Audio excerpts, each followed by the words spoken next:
Hello guys and welcome back to another video. Today we're going to be doing a ship review in Star Citizen. Today this is the Drake Corsair, one of my personal favourite ships. It is technically a multi-crew exploration ship, but honestly most people and myself use it for pirating. So before I waste any more time, let's jump straight into the video and get looking at these stats. Alrighty guys, so the Drake Corsair is a multi-crew exploration ship fitted with enough firepower to blow open almost anything. So on the front we have 4 pilot controlled hardpoints that are size 5, fitted with 4 gimbaled size 4 laser cannons.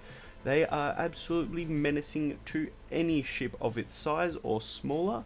We also have 2 size 4 pilot controlled hardpoints which are equipped with 2 gimbaled size 3 laser cannons.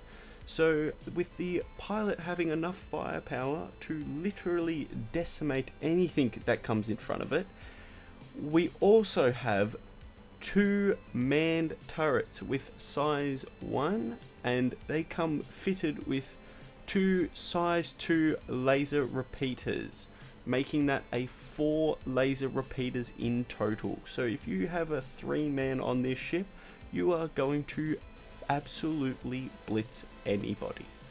This not only has just got turrets, we have also got 4 size 4 missile racks, with which has 8 size 3 missiles on them. So that is the firepower for the Drake Corsair. Let's have a look at what else we have.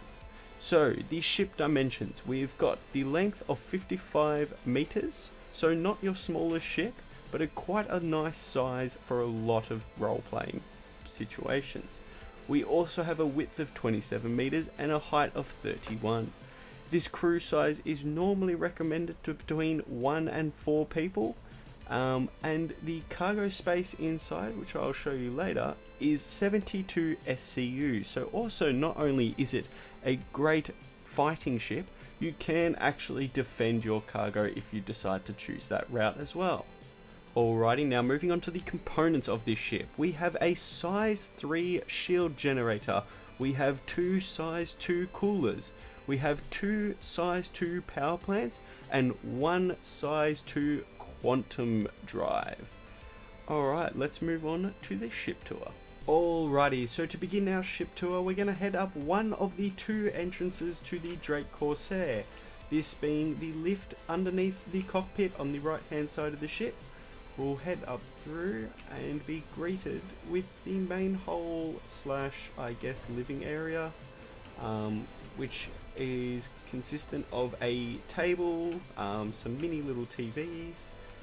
We have our food area, I guess, and what many people don't know is quite a nice little sneaky whiskey, I guess, drink, and you can actually drink this, store it away and hide it for a later date, which I often like to do just to keep as a keepsake in case something ever happens. You might need just a little bit of whiskey.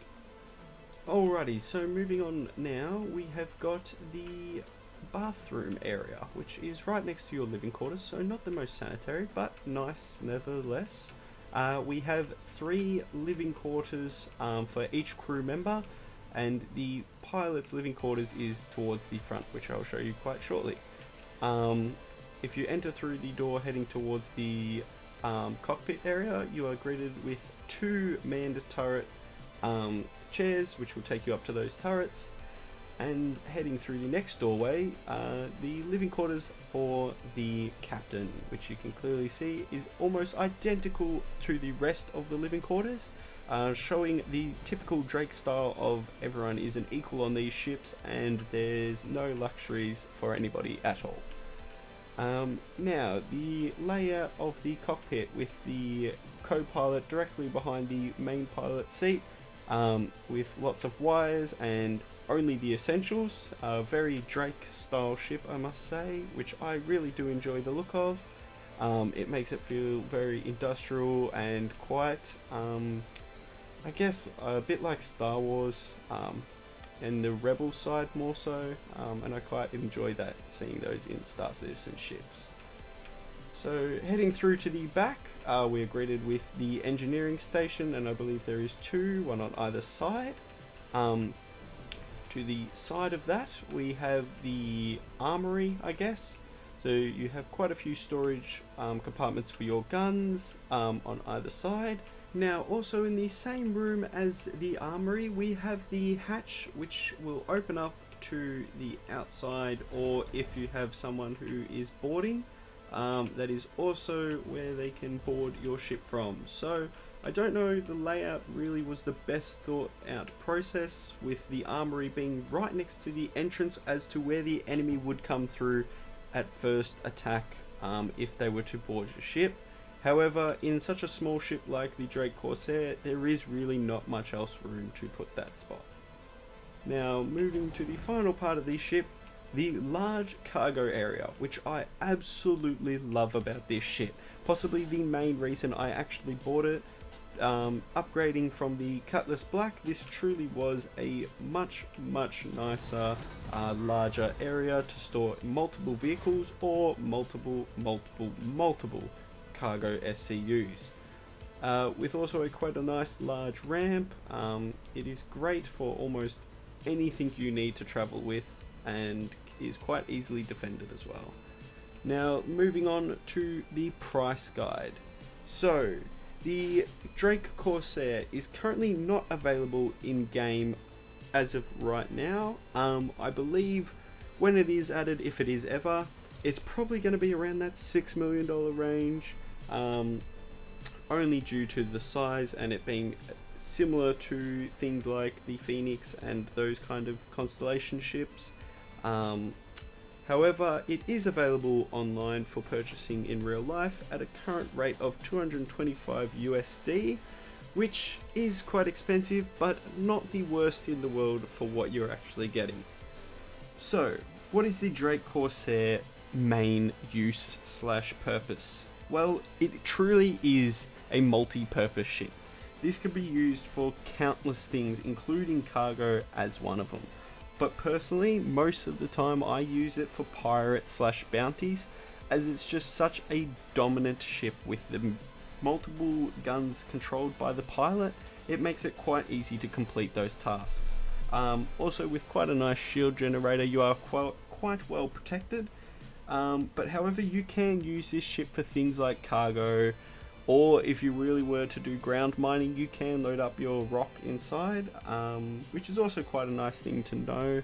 It is really good for I guess you could say a starter ship. However, it is quite expensive, but if you were kind of starting to just dabble into multiple different roles, it is definitely one of the ships I would highly recommend for that, as it just has so much room for different purposes and goals that you can achieve with it. However, there is a downside to this absolute behemoth of a ship: the flying. Now, the flying is, I guess, perfect for the category of this ship and the size of it. But yes, unfortunately, the controls is not the best with its turning. However, it is a bit slow as well. But I guess we can't really ask too much of it, as it is quite a dominant ship in the attacking. So as long as you line up the enemy in front of you, you are definitely going to win most of those fights you're going to come out of. Now, the other thing is the Drake Corsair's wings. Now, they do happen to fold upwards, which can become quite a problem if you're leaving a place like Grimhex and you fly directly out. I have nipped the wings multiple times, causing me to do an uncontrollable barrel roll. I do like to fly out quite quickly, so that could potentially also be my fault. Now, I definitely recommend trying to pick it up, as we're currently going through Invictus launch week, which we're coming up to the Drake Day soon, only a few days away, which I would definitely, if you were on at this time, 100% would recommend getting yourself one of these, as it will be on sale. And yeah, like I said, I just highly recommend it. It's a great ship and it's definitely worth it. So with that being said, that is my review for the Drake Corsair, and I hope you guys really found this informative and enjoyed it as much as I did. And I'm so excited to come out with a few more, next one potentially being the Hammerhead, which I'd love to do a review on. So that being said, I'll see you guys next time in the next video. Enjoy, bye.